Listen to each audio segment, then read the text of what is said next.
Good afternoon, students. Are you able to see the presentation?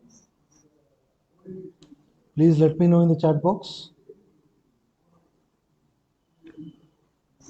Uh, for those people who are using the YouTube, is it audible? Is my voice audible and the presentation visible to you? Please let me know in the chat box.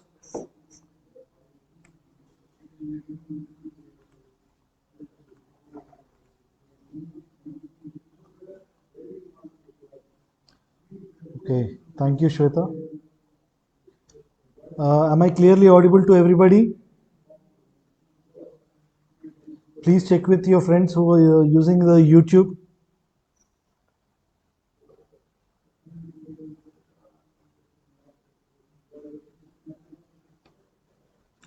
Okay, uh, that's good. Sorry for the last class. The last class we didn't get the audio for the YouTube link, uh, but most of it is in the presentation itself, so you can easily get it. If you don't have, if you have any further questions, you are always welcome. You're always welcome to approach us, IPR Center. We are here to clarify your doubts if you have any. Okay, today's topic is geographical indications. Have you all gone through the last class topic that is about trade secrets? Have you all gone through the reference book? The reference textbook we have shared with you. You all need to go through that after the class. Please do go through this. Please do check the topic, whatever we discuss in the class, in the reference textbook. In that way, you're sure to remember everything, whatever we discuss. You'll be sure to understand the whole concept of it. So please don't neglect. Please refer the reference textbook that we have shared with you.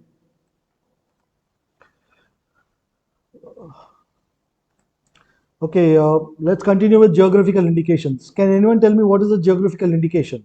I have shared some of the materials to you, to all of you, before with your CRs. Have you all gone through them? Please let me know in the chat.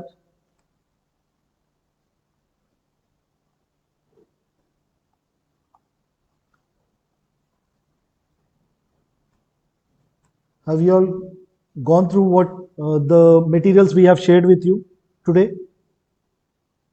What is a geographical indication?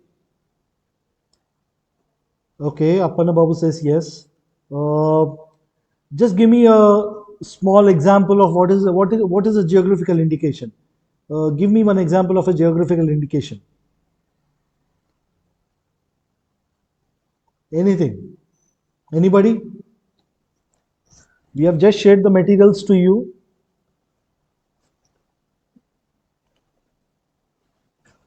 Pratyusha says geographical indications are given to natural and agricultural products. Okay, it's not the entirely true, but it's okay. Yeah, it is to some extent. Yes. Any other participant, any other student who wishes to tell me what is a geographical indication? You can give me an example also. Nowadays, Indian government is giving lot of focus on geographical indications. What are geographical indications? Handicrafts and industrial products. Yes, that is also true. Generally, what is the name? What does the name indicate? The name says geographical indication. Appanababu says international marketing. KPK says Tirupati Laddu is one of the example. Yes, Tirupati Laddu is one of the good example of geographical indication. Pratyusha says India having third place. I don't understand what is India having third place. What do you mean by that? Uh,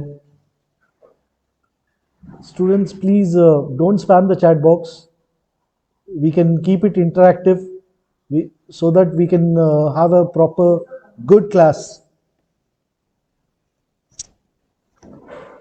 Uh, Indication means sign, okay. And what does geographical indication mean? Some place had some significance with product. Nagendra Babu. Yeah, that's correct. See, let's see. Geographical indications are nothing but the these are a kind of intellectual property rights that are recorded to some kind of products or services, or not service as such, but products, mostly products, some kind of products which have a particular significance of that geographical location. For example, Tirupati Laddu is there. See, we can make that laddu at home also. But what is the significance of Tirupati Laddu? The specific taste of that laddu, the specific ingredients that goes into it, the specific manufacturing procedure that goes into it, the preparatory method, the conditions they use, the amount of dry fruits they use in that, within a calculated quantity. So all these comes under a particular recipe. You see, that is particular to that only Tirupati area, TTD to be more specific, Tirupati Tirumal Devasthanams. So they have taken this geographical indication for that laddu. What does that mean? It means that I cannot make a laddu at home or at somewhere someplace in other than Tirupati, somewhere else in India or somewhere else, and sell it in the name of Tirupati laddu. It may look similar to it, but I cannot do that unless I have this registration, geographical registration done. Uh, Tanuja says blue colored crafts from Jaipur, Rajasthan, and also Kanchipuram sarees for Tamil Nadu. Leather putters for AP. Some places have the significance. Basmati rice example, Chandrasekhar says. Okay.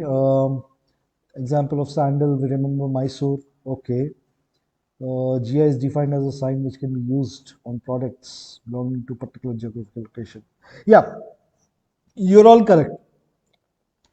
You're all correct. So this is essentially geographical indications means it gives the origin of the source, the place, origin or the place or the source of the particular product. Now, you already had a class on trademarks. Okay, trademarks also does the same thing. Then what is the difference between a trademark and a geographical indication? Can anyone tell me? Trademark also tells the particular company, uh, to indicate particular company which manufactures that product. So then what is the difference between a trademark and a geographical indication? That particular mark associates with the quality of that product. Both does the same thing. Then what is the difference?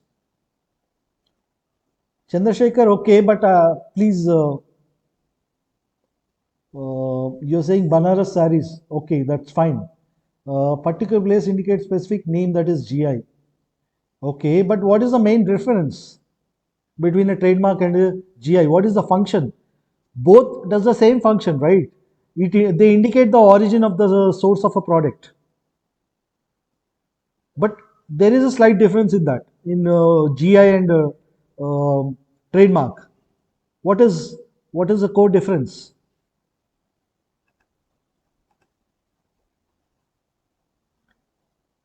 Trademark is nothing but complete registration. Even GI is also nothing but complete registration.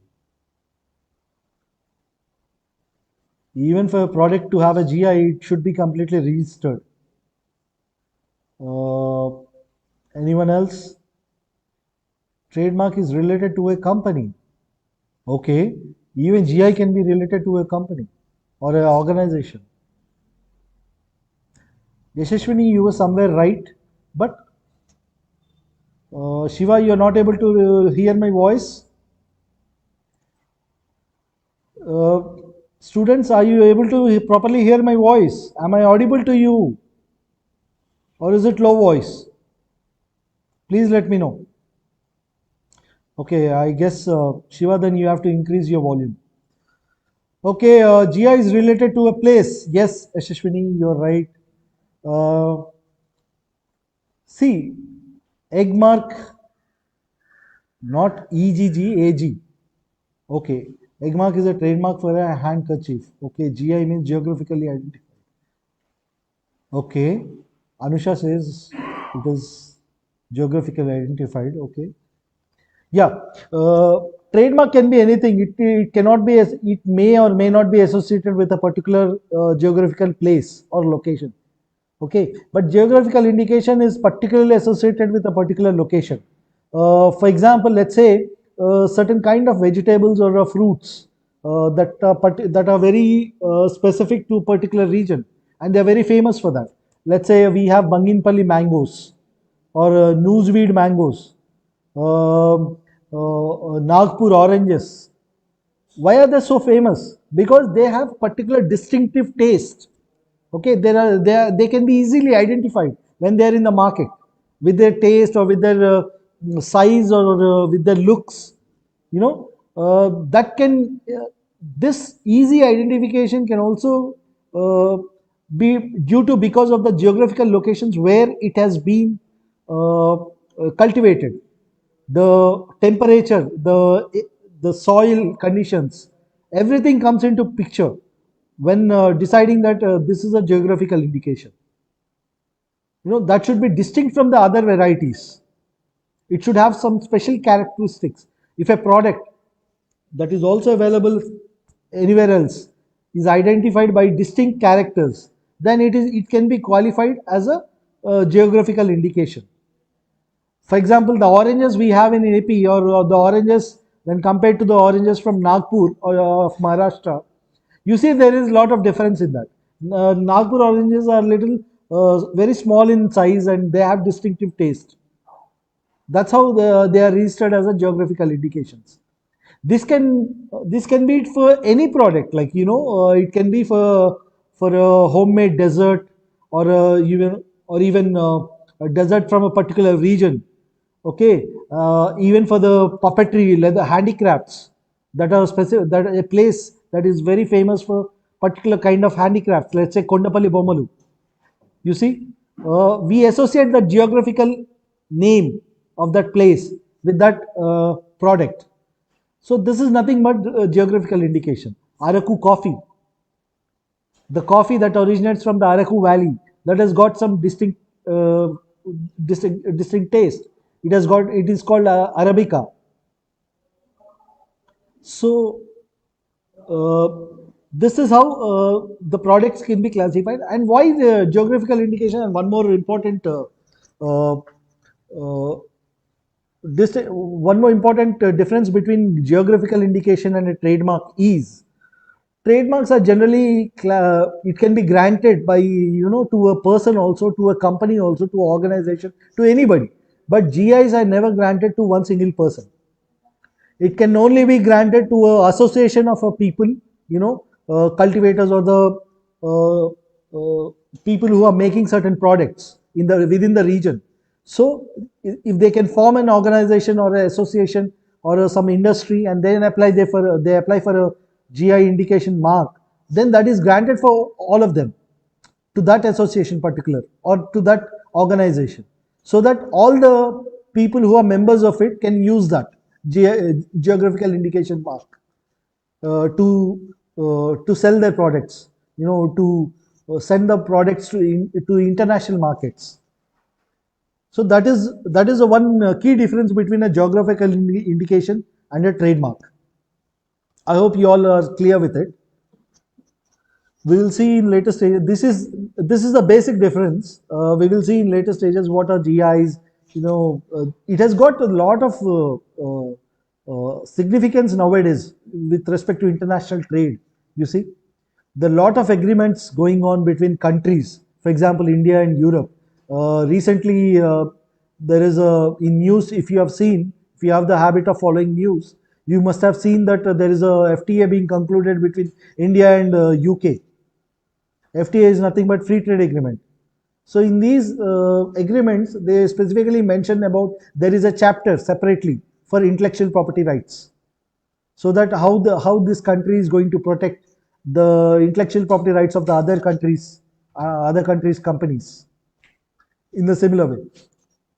So in any trade agreements or in any international agreements nowadays between countries, bilateral agreements or trilateral or multinational agreements, you see intellectual property rights is one of the key aspect. Lot of emphasis will be given on the chapter on intellectual property rights. That's why you are all learning about this now. It in a way, you might say that I belong to a performing arts course. Why? How is this relevant to me? This is relevant to everybody. The intellectual property rights are relevant to everybody, because these agreements concluded by the governments, ultimately the government is nothing but the people, right? So it trickles down to our societies. So our daily lives are influenced by these IPRs. So it is very important for everybody. It is nowadays, it has become just like a common minimum knowledge, like how earlier uh, every nowadays everyone is familiar with emails, internet, how to use it, how to send an email, all the little bit of technical aspects of everything related to IT. But 20 years before, 20 years before, let's say in 2002, not many of the people are aware about a lot of things that we are easily doing now, because at that point of time it is not that required. Only the people from the specific domain, let's say in communications technology, or computer sciences, they might be aware of those things: internet, how to send an email, how to put how to sell an item on a marketplace, online marketplace, all these kind of things. Nowadays everyone is doing it, everyone is making videos, everyone is becoming a content creators on YouTubes, because it has become a certain business model right now. So we integrated the technology into our daily lives. In the similar way, we also take the this IPRs that influences from the time we wake up in the morning till the time we go to bed in the evening. We are surrounded by IPRs. The toothpaste we take, the brush, the toothpaste, everything is branded. Whatever you see, Colgate or Close Up, whatever it is, they are nothing but trademarks, brands. You're surrounded by it. If you watch a movie or some video on YouTube, you will be bombarded with the brands, advertisements. So all nothing but promoting their brands, companies promoting their brands. That is nothing but a IPR. So in this way, geographical indications are also part of IPR. These also, what it does to the society is these organizations can get higher price for their goods, for their products. For example, a normal sari would not cost that much as much as a Pochampalli sari or a Kanchipuram sari would cost. You see, they can get higher prices in the markets or in the among the general public. When they export these products to other countries, foreign countries, they can expect higher margins also. That's how the economy can also be boosted within the country. So for a country like India, which has got so much of a 2000 year old civilization, we have so many things that can qualify for geographical indication. But it is very unfortunate that because due to lack of awareness even among the government civil servants, uh, we are not able to identify and protect certain things that can qualify as a geographical indications. Because of that, we are not getting proper price for the certain products, and we don't have sufficient exposure to the other markets. How to build on this IPRs, how to create a portfolio of IPRs, how to market them in the international market. For example, if you go to AP tourism or any country, any tourism, any state's tourism, no one is bothered about, they don't know anything about geographical indications there. But that is a good place to promote the geographical indications of particular state. We recently have compiled this geographical indications from the state of Andhra Pradesh. I've also shared it in the CR group today. If your CR has not forwarded it, please ask your CR. If you go through that, we have recently compiled it and got it inaugurated by one of the minister, IT minister. Uh, so in that way, even the Telangana government has done this. They have compiled this GI geographical indications that are registered from the regions of Telangana, uh, and they have put it on their all the business websites like CII. CII, I think CII has also helped in creating it, but they are promoting it extensively. In the similar way, we also have to do that. We have taken one step. We have created this. The IPR center has done this work, and I have shared it in the CR group. You can just have a look, and you can see a lot of things that which has got. These are the things that these are not the things that you never heard of. You can see them, you have heard about them, uh, even from your childhood, I can guess. But there is not an effort made till now, to compile such list and to promote them. So, in 20 years from now, I think everyone will have a lot of awareness about these things, and the things will change, and you can see the price for these things going up, and the people who are associated in commerce with these products, their livelihood will become stable, more stable, or more profitable.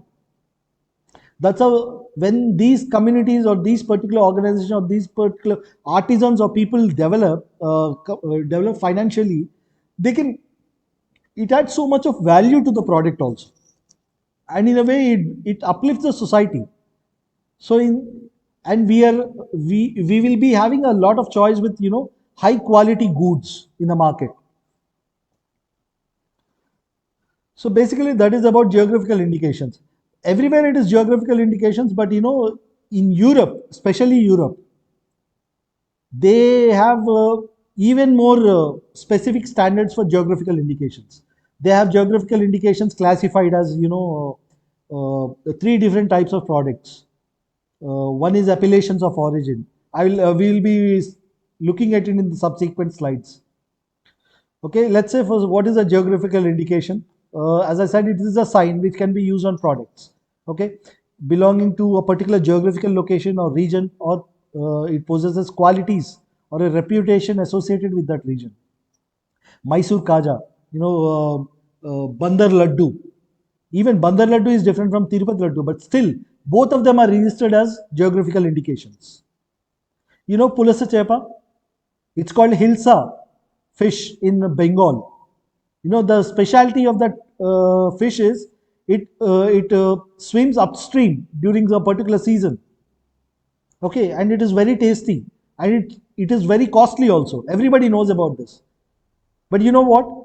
Bangladesh has registered Hilsa as a geographical location for them. Earlier, what used to happen is, before, because of the lack of awareness of this knowledge about geographical indications and all, IPRs in particular, our politicians, because of the political differences, they try to stop the water flowing from India to Bangladesh. So they have built a dam to stop the water flow of water from India to Bangladesh. So what happens? What happened is, the nature of this fish is to swim upstream. Earlier, it used to go till Bihar, up to Bihar, but because of the dam construction, this got diverted into the Bangladesh, and majority of the fish, when they try to swim upstream, because of the blockade in their path, what they have done is, what happened is, this fish diverted itself into the Bangladesh waters, and the Bangladesh has claimed that it is their fish now. So they can go to the international market and market that fish as a GI. So they have this thing protected as a GI there. It is specifically available in the Bangladesh. Like that they specify it. That's how they sell it.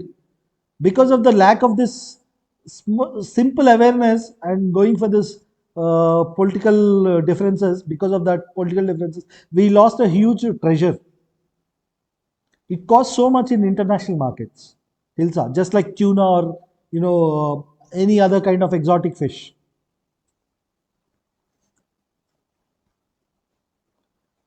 Even now, you can see without GI protection, also it sells for huge prices. Where it comes into the Godavari River here in certain season. You all know about it, right? Yeah, in Bangladesh, in West Bengal, it's called Hilsa. They are very much fond of it. They consider it. They associate it. They associate themselves with that fish so much. It's like how we associate with our own gongura, or something like putarekulu or something like that. These are all specific to us. They have the lot of potential to be registered as a geographical indication. Still, we haven't done that. The government should take appropriate measures, provide funding to register these things as a geographical indications, and then to promote them in the fair, educational fairs, or exhibitions, tourism stalls, anywhere, trade fairs, etc., so that they can get their due recognition. So this geographical indication is a sign that is used on the product. Once a GI registration is granted, that means they'll you can just like a trademark, you will have a sign. You can specify that sign. Whoever has got this registered GI, they can use that particular sign. It is different from a trademark, but also it acts as a function of a trademark. So that's why I said there is a difference between trademark and GI. GIs are only granted for organizations and associations. Okay. So this sign can be used on products that have specific geographic origin and possess qualities or a reputation that are due to that origin. So in how many classes it can be registered? There are 35 classes. The same, whatever we use for trademark, the classification, the same classification can be used for registered GIs also. But in trademarks, we can also register services. But in GI, we don't have to register services. GIs are not granted for services. For example, there is a Kolhapuri chappal, Kolhapuri sandals or chappals. For that, there is a GI. So we are registering it for a product, not for a service of how to make it. But unlike that, trademarks can be given for services also. So once it is granted, just like trademarks, its validity is 10 years. It can be renewed indefinitely for next 10 years, just like that. You can do it for long. It doesn't have a specific time period of that. You only have to renew for only one time, two times, three times. There is no restriction like that. It can go indefinitely also, because in a way, this contributes to the national economy a lot, regional economy and national economy. So how this genesis has come first? Why we had this geographical indication only from 2000, after 2000. Before that, we don't have that. So why we don't have that? Because we are not much particular about intellectual property rights in India at that point of time. India is not that much too capitalistic society, I would say. It's much of socialist society. But these are the principles of capitalism, all the IPR, these are the concepts of capitalism. So we have already discussed that, first introductory class, that, TRIPS agreement. India is been part of the WTO, World Trade Organization's TRIPS agreement, that happened in 1995 in Geneva. So, according to as per the Article 22, one of this TRIPS agreement, uh, this TRIPS agreement is nothing but, as I said, it is a trade-related intellectual property rights agreement. It sets the minimum standards of intellectual property rights that has to be guaranteed by the member states. India is a member state of that WTO, so we have to abide by that agreement, this TRIPS agreement. And TRIPS agreement, it sets the minimum standards for any country to guarantee those minimum standards for all the products, for all the intellectual property rights.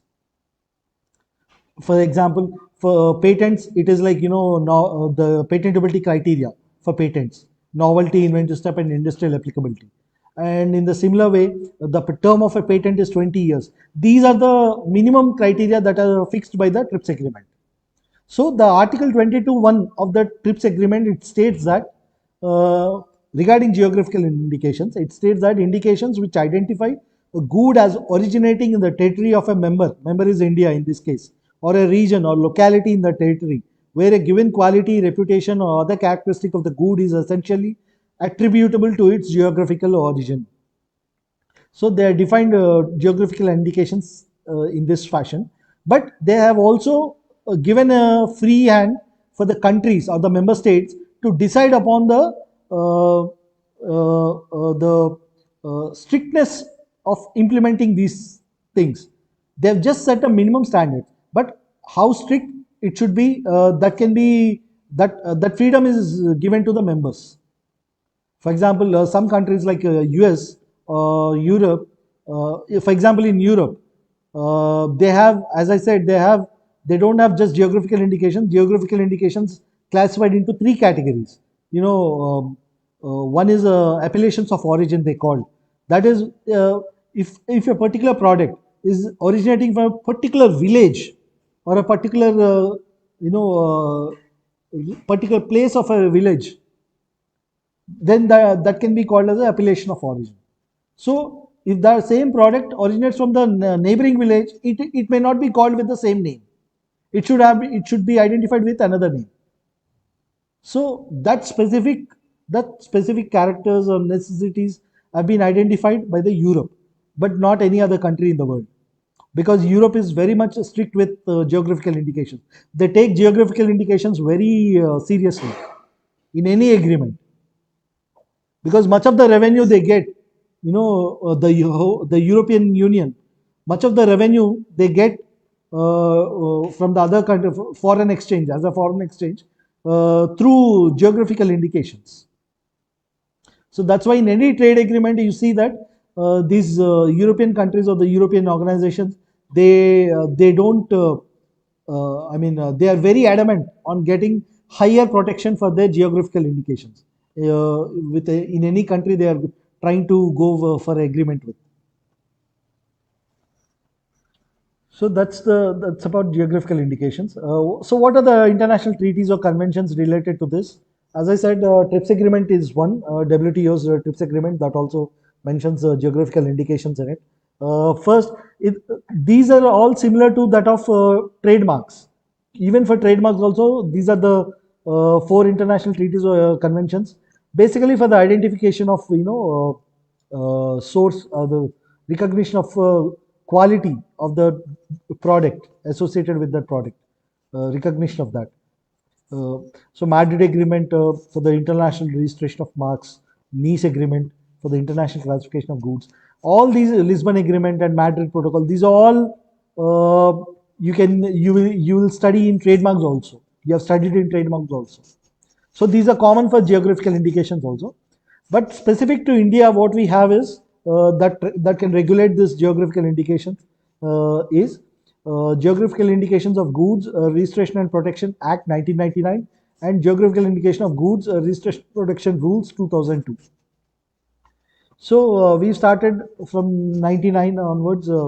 We started giving these geographical indications, and based on these act and rules, the laws, the GI registration is done at the GI registry, Geographical Indication Registry in India. I hope I'm being very clear to everybody. If there are any questions, please put in the chat box. We will deal with it in the last 5 to 10 minutes. Okay, this is just a image that I've also shared with all your CRs. I don't know if they have forwarded it to you all or not. You can see this is a I think I've taken this picture from Times of India in the newspaper. They have indicated the different geographical indication products, registered geographical indication products from different states. Every state has got its own speciality. See, uh, you can see that. Just one example they have taken. It could be so many things, not just one. And it is there's a clearly here mentioned what is a GI tag. GI tag is a geographical indication of an item which is specific to a particular place. You can just go through it. And someone is if someone is there in your class from different countries, international students, or from different states, they can just do a small exercise in identifying or compiling a list of what is GIs in their particular countries or in their particular states. Now, since you have some idea about what it is, you can do that easily. Whatever you've been hearing from your childhood or from your friends or family, you can easily compile a small list. You know, in a way, geographical indication has got a lot of cultural significance also.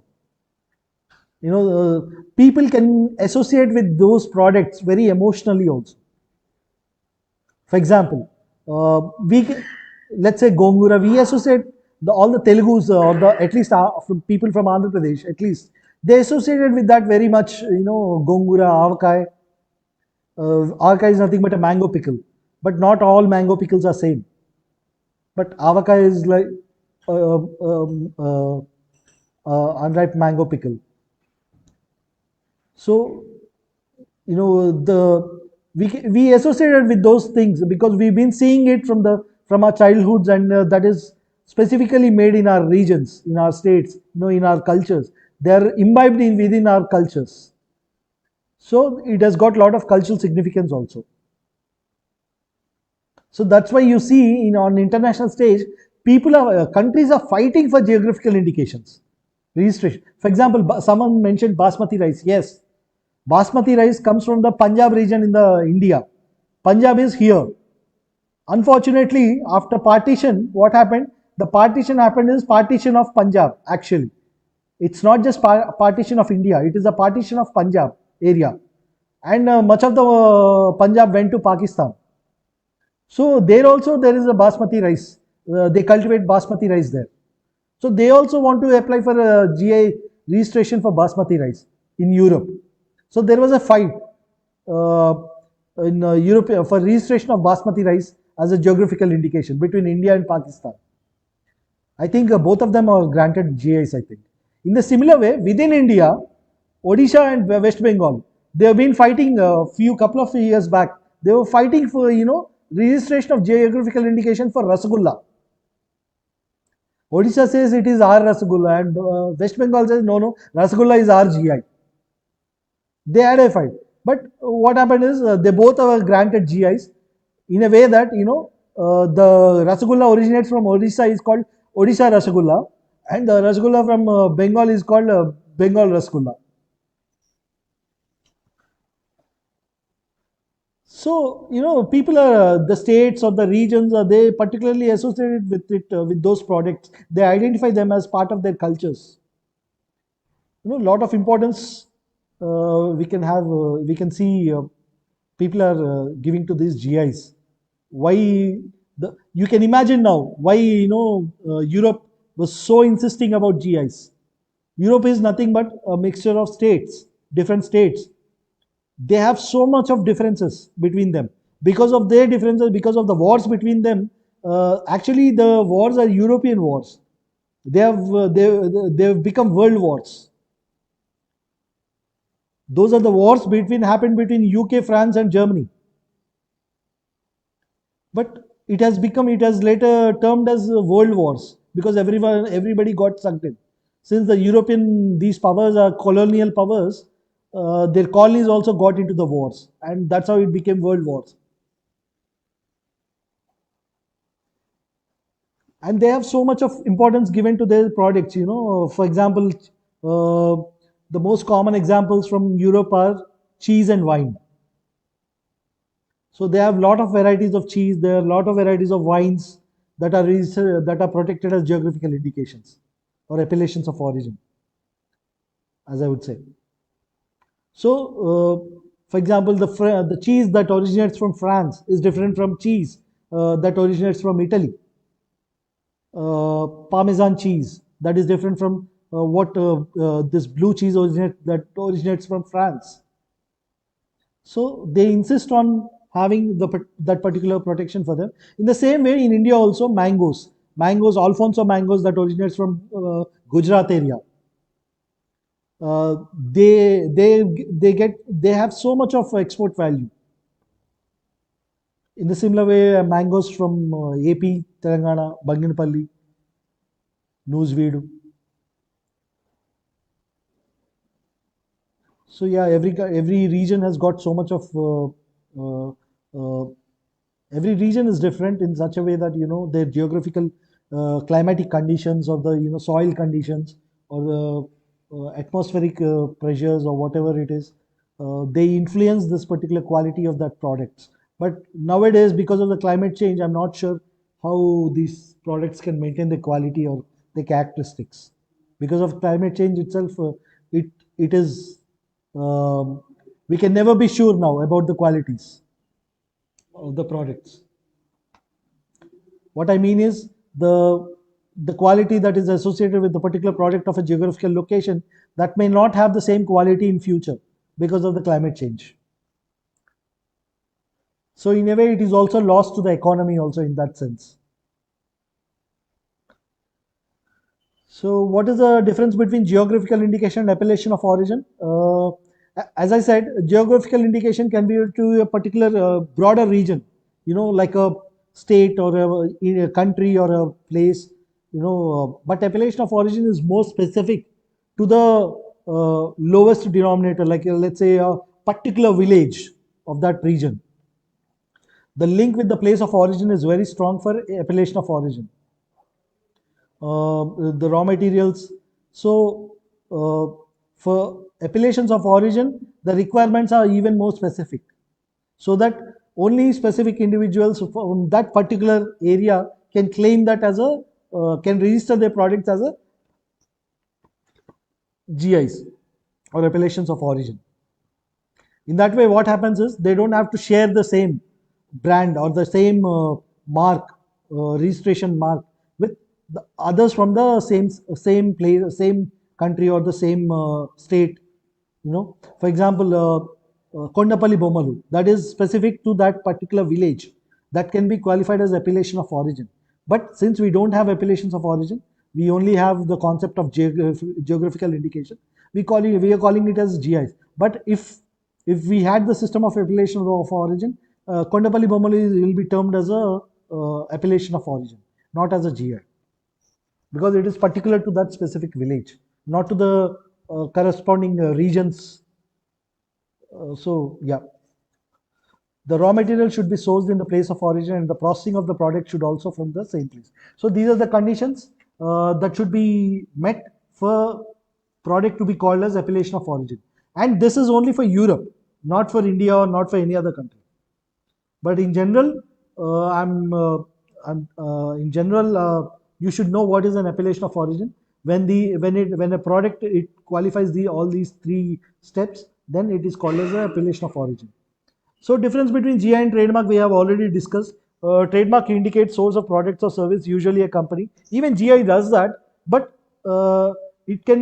GI can never be an individual. Trademark can also be granted for an individual.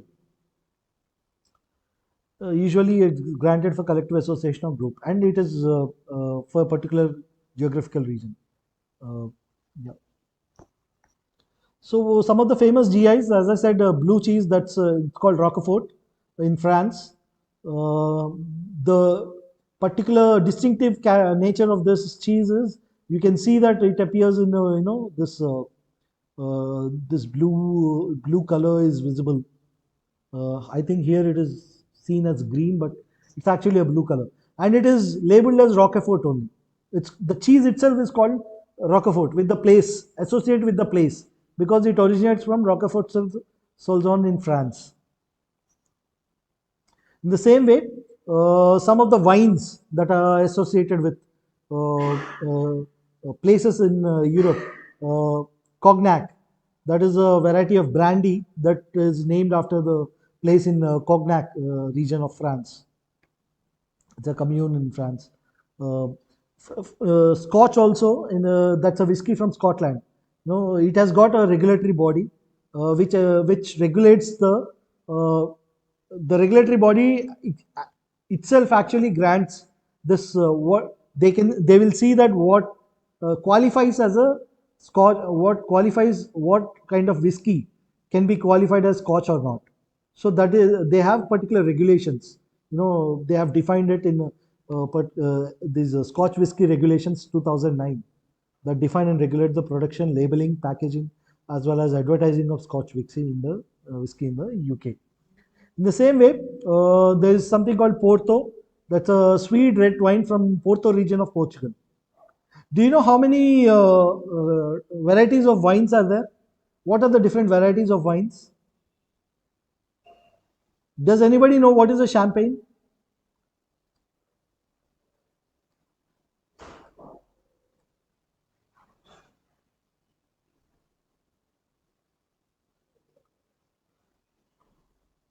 Does anybody know what is a champagne?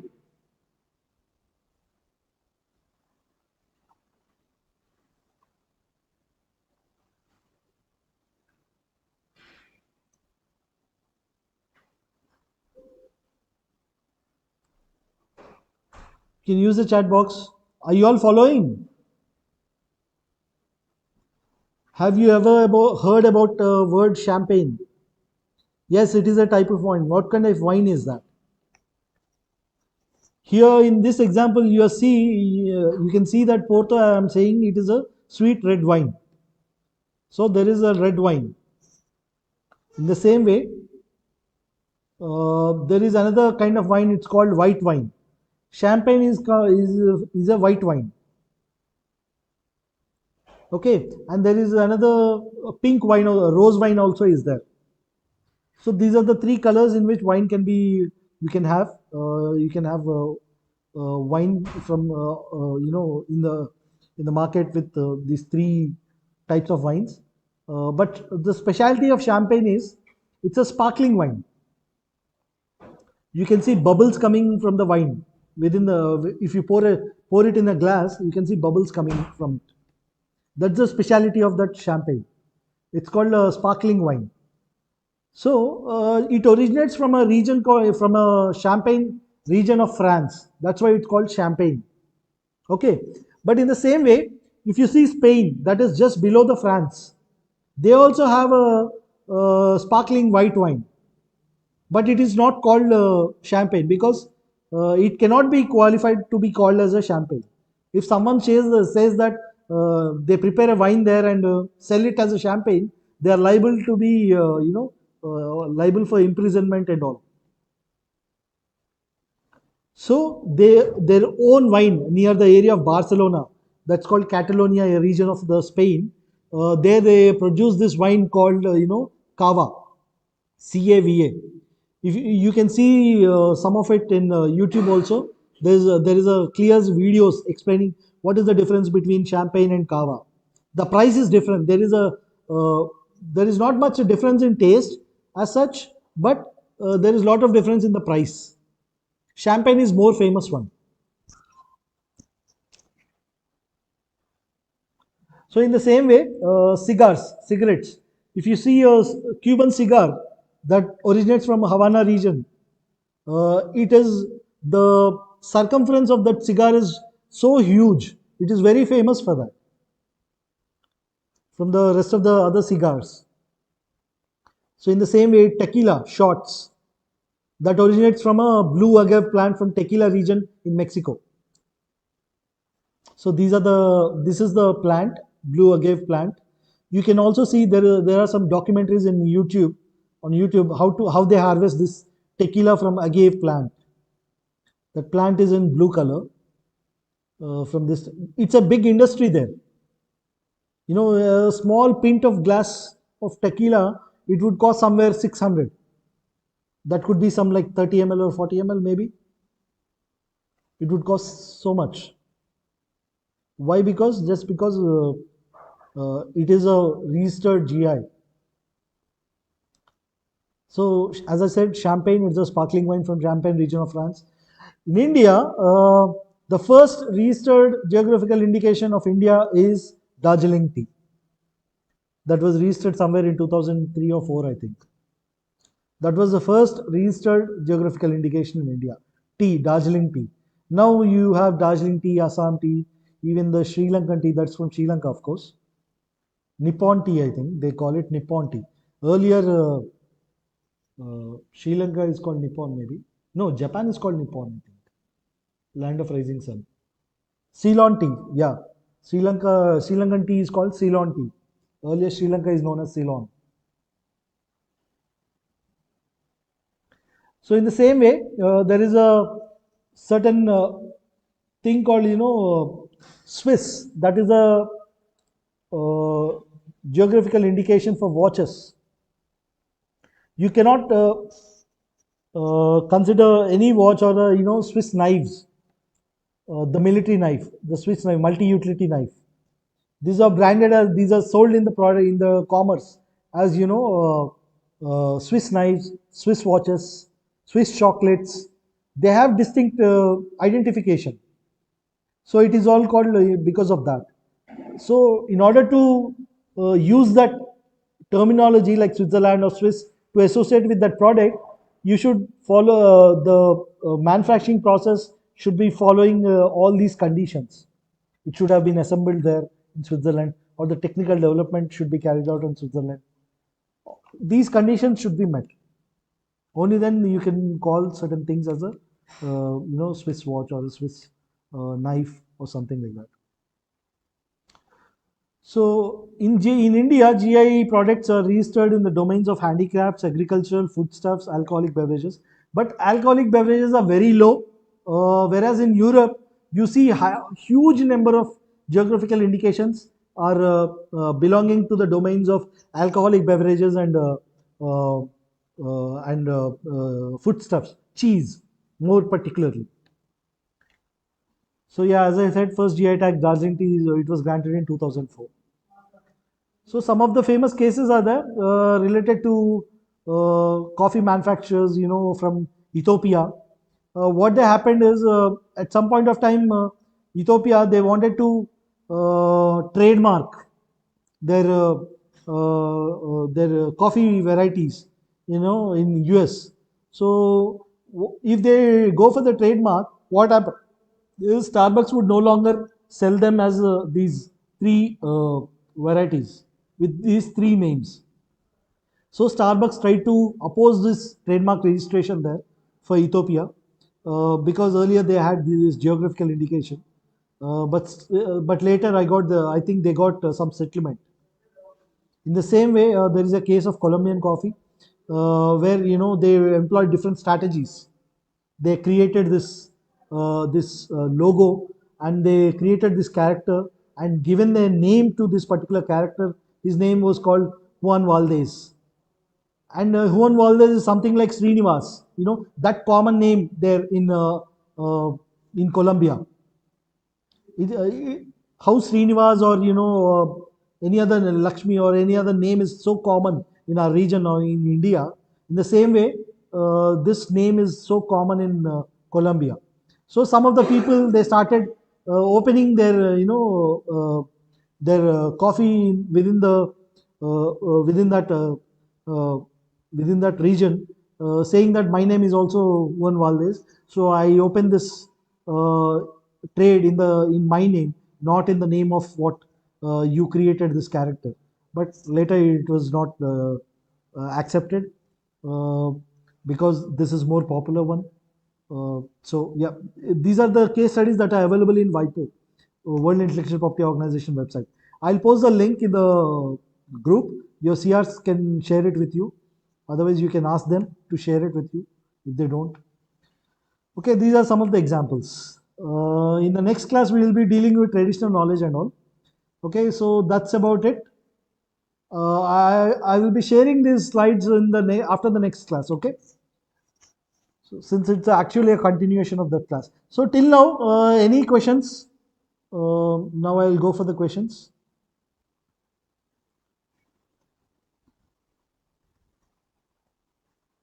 Okay, I'm posting the attendance link now. You can have it. Anybody, any questions?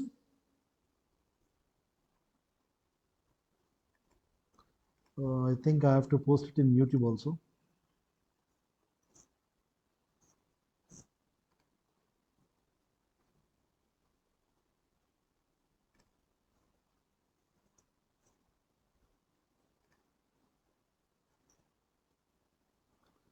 Anybody, any questions?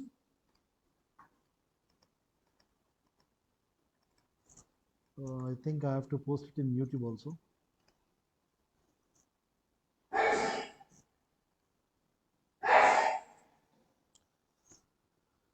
Please feel free to have questions in the chat box. Anybody, any questions?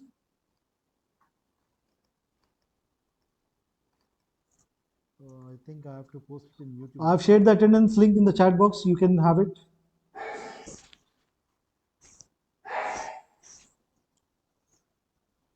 Please feel free to have questions in the chat box. Anybody, any questions?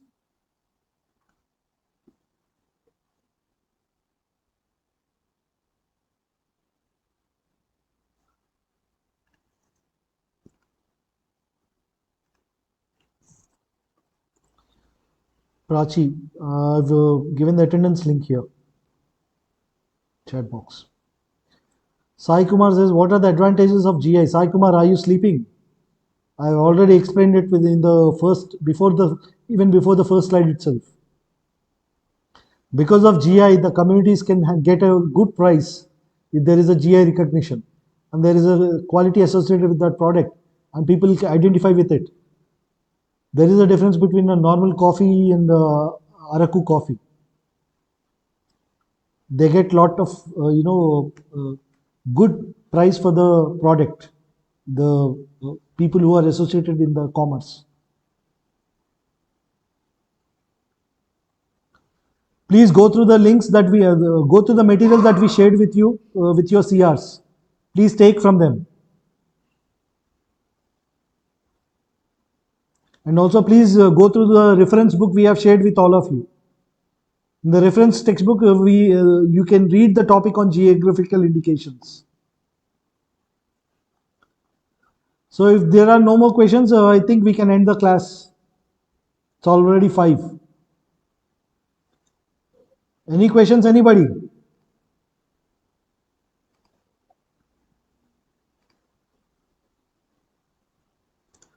Okay, I hope you all have become experts now.